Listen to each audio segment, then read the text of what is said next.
visuals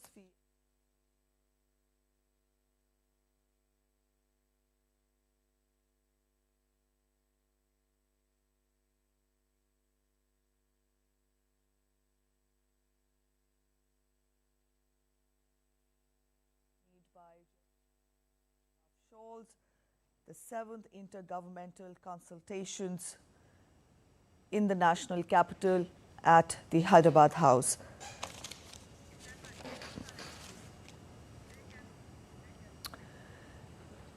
India's Prime Minister Narendra Modi said on Friday that the Asia-Pacific Conference has played an important role in strengthening relations between EU and the Asia-Pacific region. Addressing the 18th Asia-Pacific Conference in New Delhi, Prime Minister said that this is the correct time to get involved in India's growth story. He said that Germany's technology and India's talent will together ensure a better future for the world, including the Indo-Pacific.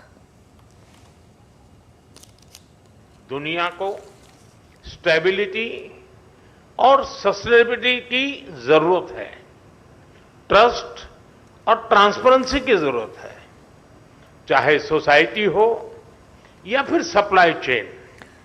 हर मोर्चे पर इन values को बल देने की जरूरत है।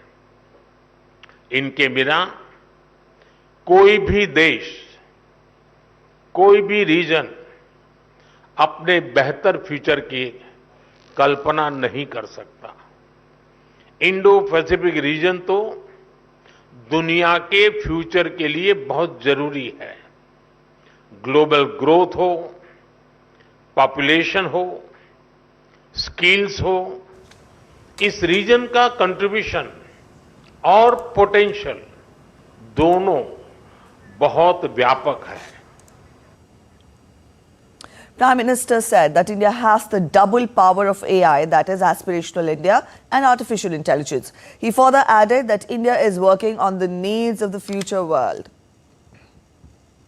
आज Bharat democracy, demography, demand और डेटा, इसके 4 मजबूत पिलर्स पर खड़ा है। टैलेंट, टेक्नोलॉजी, इनोवेशन और इंफ्रास्ट्रक्चर भारत की ग्रोथ के टूल्स हैं। इन सभी को ड्राइव करने वाली एक और बड़ी ताकत आज भारत में है। ये ताकत है एस्पिरेशनल इंडिया, यानी एआई, आर्टिफिशियल इंटेलिजेंस और एआई एस्पिरेशनल इंडिया की डबल ताकत भारत के पास है। और एस्पिरेशनल इंडिया को हमारा यूथ ड्राइव कर रहा है।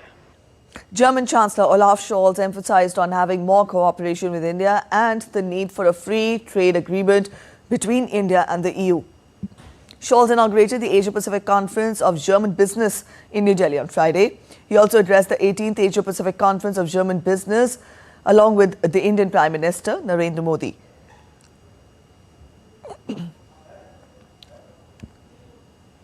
The German Chancellor said that his country is working with full force to make a new policy to allow the skilled workers of India to work in Germany.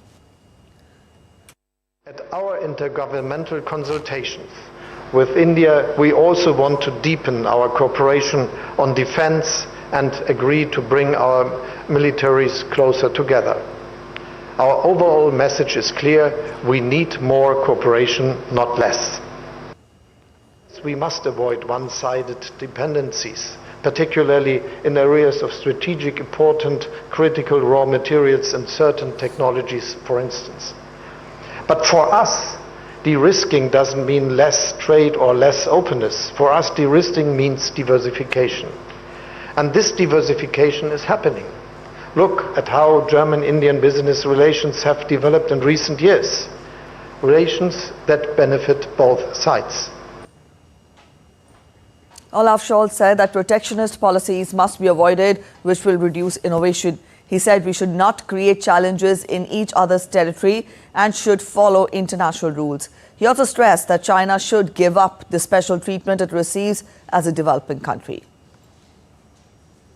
the Korean Peninsula, the South and East China Sea all remain flashpoints of potential conflicts, even though we all hope that these conflicts can be contained. So my first message to all of you today is this: let us do whatever we can to bring about political solutions to these conflicts, solutions that are based on international law and the principles of the UN Charter. Earlier, German Chancellor Olaf Scholz met Prime Minister Narendra Modi at his official residence in New Delhi. Prime Minister Narendra Modi welcomed the German Chancellor at his residence, and also both of the leaders had bilateral talks. The German Chancellor is on a visit to India at the invitation of Prime Minister Narendra Modi. The German Chancellor, with Prime Minister Narendra Modi, will co-chair the 7th Intergovernmental consultations. Now, the consultations are a whole-of-government framework under which ministers from both the sides hold discussions in their respective areas of responsibility and report on the outcome of their deliberations to the Prime Minister and the Chancellor. The German Chancellor will also hold bilateral talks with Prime Minister Modi to discuss enhanced security and defence cooperation, greater opportunities for the mobility of talent, deeper economic cooperation, green and sustainable development partnership, and collaboration in the area of emerging and strategic technologies will also be discussed. Discussions will also focus on important regional and global developments.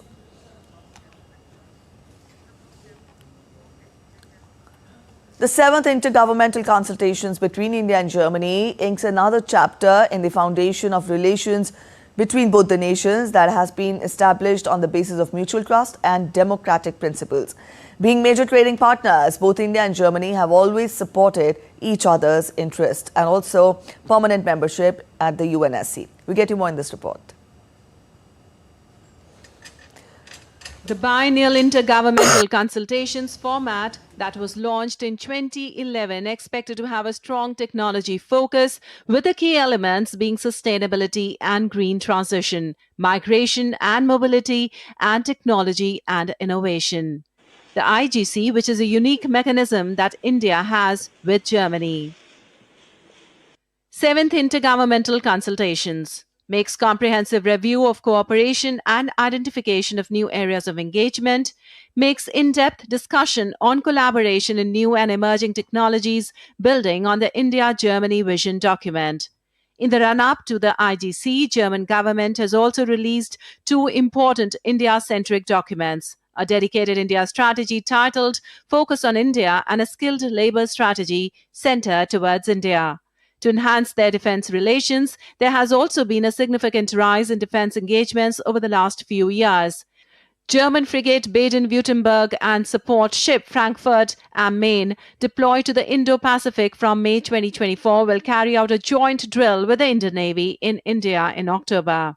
As cumulative FDI from Germany to India was $14.5 billion from April 2000 to December 2023, it makes Germany one of India's most significant partners in the European Union, whereas more than 2,000 German companies are active in India as per Indo-German Chamber of Commerce. As the third and fifth largest economies, respectively, Germany and India share a robust economic and development partnership. Several institutional arrangements exist between both the nations to discuss bilateral and global issues of interest. They consult each other and coordinate positions in multilateral fora, including G20 and the UN, and support each other on UNSC reforms, including reform in Security Council. Both India and Germany are part of an informal grouping, G4, dedicated to reform in both permanent and non-permanent members of the Security Council. Bureau Report, DD India. Union Minister for Finance and Corporate Affairs Nirmala Sitharaman participated in the 4th G20 Finance Ministers and Central Bank Governors Annual Meetings 2024 in Washington, D.C. on Thursday. Addressing the G20 Joint Meeting of Finance, Climate and Environment and Foreign Affairs Ministers and Governors of Central Banks, Finance Minister espoused the need to formulate the new collective quantified goal that caters to the needs of developing countries without subjecting them to growth-inhibiting conditionalities in the provision of finance. The Union Minister also met Chancellor of the Exchequer of the United Kingdom, Rachel Reeves, on the sidelines of the meet. Both the leaders discussed bilateral issues. Let's get to weather updates from across the globe now. Cyclone Dana uprooted trees and power lines after making landfall on India's east coast, with officials warning of more fierce weather on Friday. At least 1.1 million people in the states of Odisha and West Bengal were relocated to storm shelters before the eye of the cyclone reached the coast just after midnight.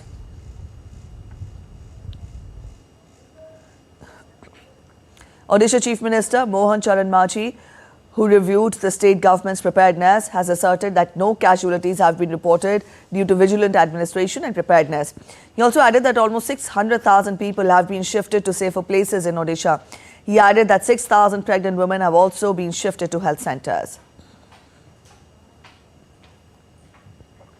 Meanwhile, NDRF has started restoration work at Kendrapara, Bhadrak and Jagat Singhpur after the landfall of the cyclone. The NDRF team removed uprooted trees in different villages of Dhamara after Cyclone Dana made landfall in Odisha. Meanwhile, Kolkata airport authorities have taken measures to avoid any mishap during cyclonic storm Dana. The authorities have blocked the glass doors at the entrance of the airport with sandbags to prevent the glass doors at the airport from shattering. Also, passengers who have travelled from distant locations to the Kolkata airport have been provided with a place to stay inside.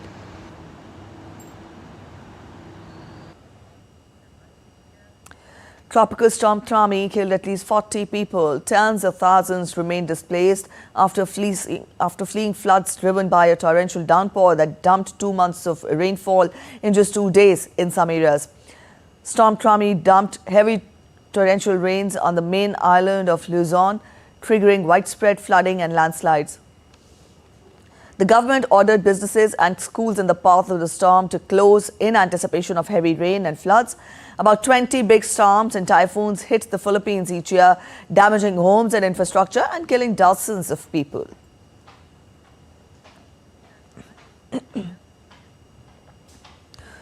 The world is on track for a catastrophic warming, according to the United Nations report released on Thursday. If current climate policies remain unchanged, temperatures could rise by as much as 3.1 degrees Celsius by the end of the century, more than double the 1.5 degrees limit set by the Paris Agreement in 2015. With global temperatures already up by 1.3 degrees, the UN report warns of dire consequences if the nations do not take immediate, stronger action to reduce the emissions. The annual emissions gap report calls for urgent global reforms as leaders prepare to meet at the next month's COP29 summit in Azerbaijan. Their negotiations will shape future national climate goals, with the next round of emissions targets due by 2025. Current policies are taking us towards a catastrophic 3.1 degrees Celsius temperature rise by the end of the century. As this report rightly puts it, people and planet cannot afford more hot air. Today's report shows affordable existing technologies can achieve the emissions reductions we need to 2030 and 2035 to meet the 1.5 degree limit, but only with a surge in ambition and support. Up next, we're heading for a short break. Stay with us.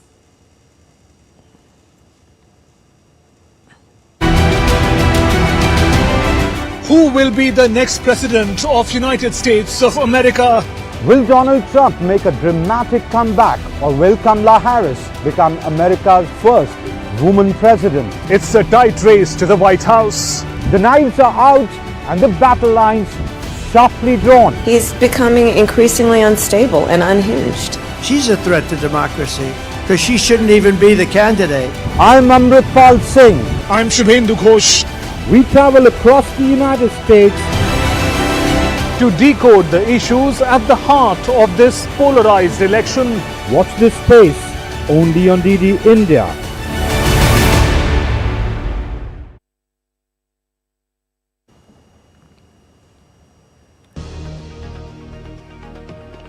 Welcome back. After the break, you're watching DD India Live. At the panel discussion of 18th Asia Pacific Conference, India's Minister of Commerce and Industry, Piyush Goyal, said that India is this country where reforms, resilience and readiness for the future is available for the world.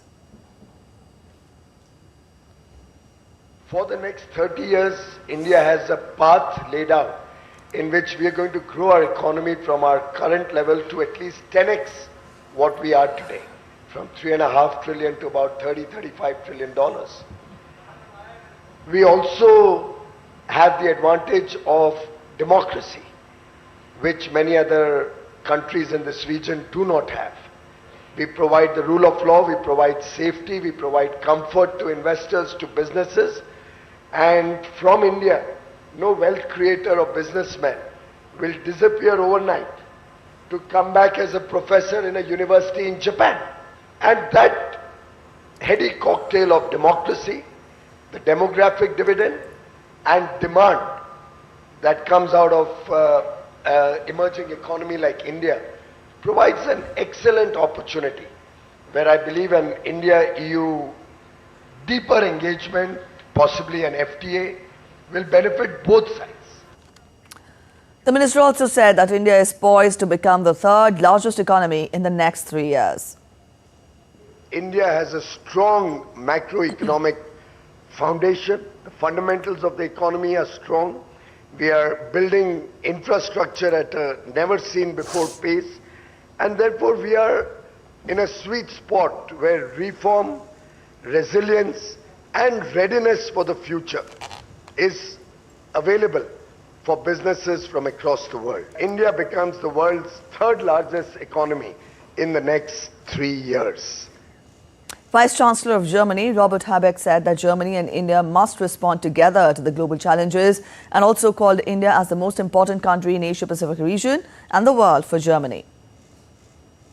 We can work together on finding right answers to climate neutrality or improving our competitiveness or mitigating complex risks and building new resilience.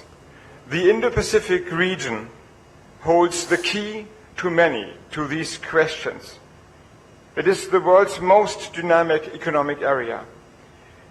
It has the most people. It has the fastest economic growth and the fastest growing middle classes. It is home to the most important trading routes. The global CEO of Siemens said that focus must be on building necessary ecosystems, local ecosystems to foster growth in high-end manufacturing. Economic development comes normally in waves. It first starts with energy, followed by infrastructure, then comes manufacturing, and finally things like higher education or the healthcare sector. In recent years, in India and throughout the ASEAN region, there have been investments in energy and infrastructure. Now, the focus is on expanding manufacturing capacities, adding more local value added. This is very important because emerging market countries need to continuously create more and high-quality jobs. German Chancellor and India's Prime Minister Narendra Modi are holding bilateral talks at New Delhi's Hyderabad House in the format of intergovernmental consultations. Enhanced security and defence cooperation, greater opportunities for the mobility of talent, deeper economic cooperation, green and sustainable development partnership, and the collaboration in the areas of emerging and strategic technologies are the top agenda of the bilateral talks. Now, discussions are also focused on important regional and global developments.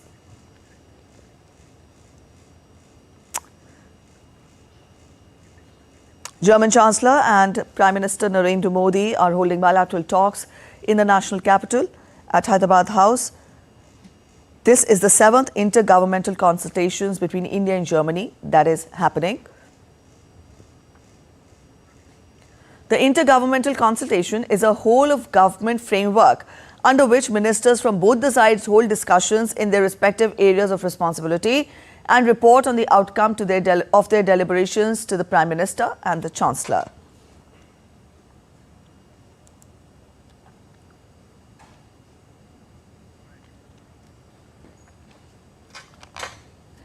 We enlisted the areas of concern or what all will be there on the agenda. The 7th intergovernmental consultations between India and Germany are underway at Hyderabad House in the national capital, headed by Prime Minister Narendra Modi and German Chancellor Olaf Scholz.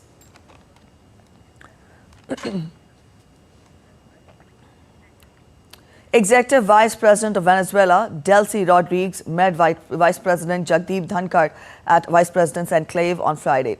Discussions between the leaders centered around bolstering cordial relations, economic cooperation, enhancing people-to-people ties, promoting yoga and Ayurveda, and strengthening bilateral relations.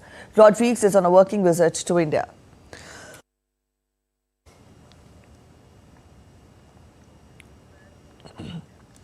Let's turn focus to West Asia crisis now. Negotiations over a potential Gaza ceasefire and hostage release deal are set to resume in Qatar's capital Doha after both Israel and Hamas expressed readiness for the same.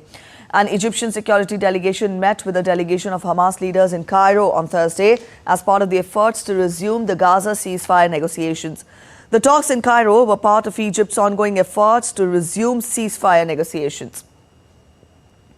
Israeli Prime Minister Benjamin Netanyahu said that he welcomed Egypt's readiness to reach a deal for the release of the hostages still held by Hamas in Gaza.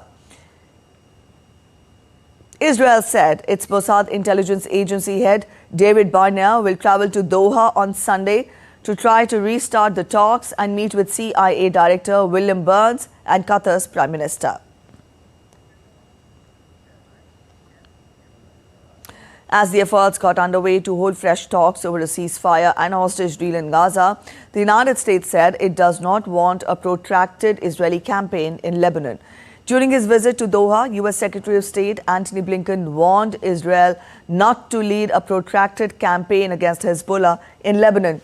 Blinken said that Israel must take the necessary steps to avoid civilian casualties and not endanger UN peacekeepers or the Lebanese armed forces.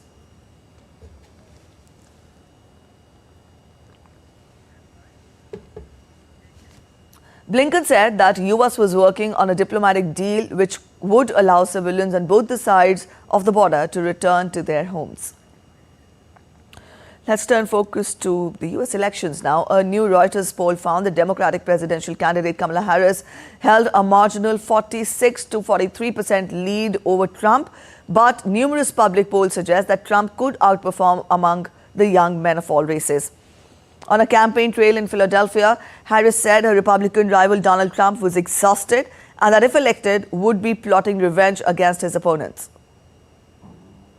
Either you have the choice of a Donald Trump who will sit in the Oval Office, stewing, plotting revenge, retribution, writing out his enemies list, or what I will be doing, which is responding to folks like the folks last night with a to-do list.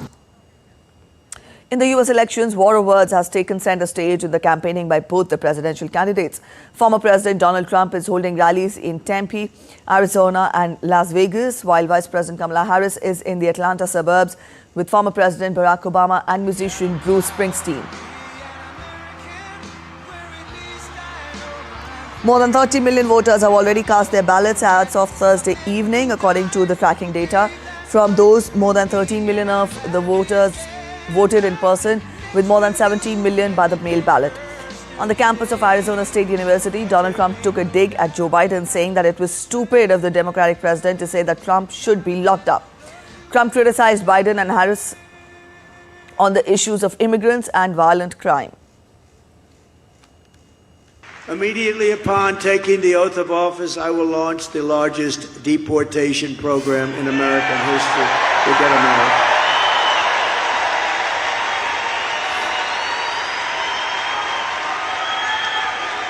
And I will rescue every town across America that's been invaded and conquered. These towns have been conquered. And we will put these vicious and bloodthirsty criminals in jail, or we'll kick them the hell out of our country as fast as we can. And I'm hereby calling for the death penalty for any migrant that kills an American citizen or a law enforcement officer. All right, that's it in this edition of DD India Live. But let us know your thoughts on the news of the day. For those of you on the go, you can get all the latest news and updates from India and across the world on the DD India mobile app. And you can download the respective QR codes. We'll be back with more news as it breaks here on DD India. I'm Preeti Kaur signing off. And from all of us at Delhi, thanks for watching DD India Live.